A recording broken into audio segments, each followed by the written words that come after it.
we touched on a lot of the really key issues: better mental health provision for youngsters, massive expansion in apprenticeships, the importance of getting education right when children are young so they can live out their dreams, a fair tax system, how to answer a lot of the concerns that people young and old have about how our immigration system works. So I think we covered a lot of ground. We were connecting with him, and he's a human being. It was actually really nice to just look at someone and see passion. That was good. It was really good, actually. I was a little bit nervous at the start. It's quite scary, but no, it's great. It's a great feeling to be able to ask questions directly to an MP, you know, and I thought Nick Clegg did a good job. This one, I think I got the most reaction from my Twitter in terms of questions that people sent to me. It was a lot of fun, and for somebody that doesn't really know anything about politics at all, you know, I felt like I really learned a lot. I really enjoyed it, actually. The sad thing is that Nick seemed a bit kind of sullen. He didn't seem very optimistic, and he seemed kind of a bit broken by the system, which I think is really sad. I think tonight's was the most frustrating out of all of them, just because we use this word politician-y. He was exactly that. He was really good at talking around issues. He actually talked for extended periods of time, which meant he didn't have to go into certain questions as much detail as we would have liked. So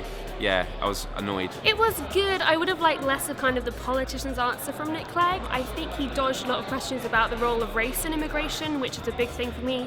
And I also think he dodged some of the questions about how we can improve gender equality in schools from a young age. He did talk a lot, and I felt like he kind of ignored some of what people said. Politicians don't get involved as much in the environment as they should because they don't want to be the party that nags people and makes people stop driving cars because they want to be re-elected. I would have been interested in what he had to say about that, but that wasn't one of the topics tonight. I wish we'd spoken about the increase in house prices, actually. We didn't really cover that at all. I wish I'd have picked him up on tuition fees a bit more. He kind of brushed aside saying, oh no, look how badly it's going in Scotland, whatever. And I just wish I'd kind of said, then why did you promise it in 2010 if you think it's such a bad policy now and you're so supportive of the new one? Something that I went through is that I spent well over £1,000 a year on travelling to college.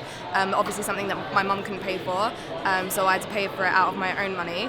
But most people wouldn't have been able to afford that, and so I wonder what he was going to do about train fares, because at the end of the day, there is things like the 16 to 25 rail card, but they don't work before 10 a.m.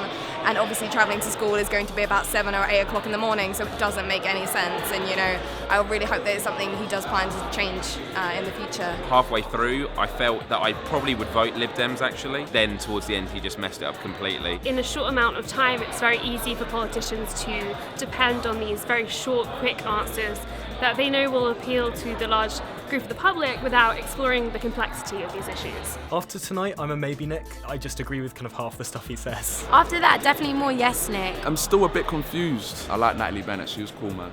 Yeah, I'm a yes, Nick. I'm pretty undecided. I'm sad, I'm a bit more of a no Nick. I'm a no Nick. So the way in which you register to vote is changing completely. We've moved it to an online system. You can fill it in 2 or 3 minutes. You have to register yourself, and that's why we need to work with Bite the Ballot, with electoral registration officers, with schools, with colleges, to raise the awareness of the new way in which you have to register, and particularly to make sure that youngsters register in larger numbers than is presently the case. They have every right, in fact in many ways almost more right than anybody else, to shape the government of the day, because the government of the day in turn will shape the country which they will then live in through their adult life.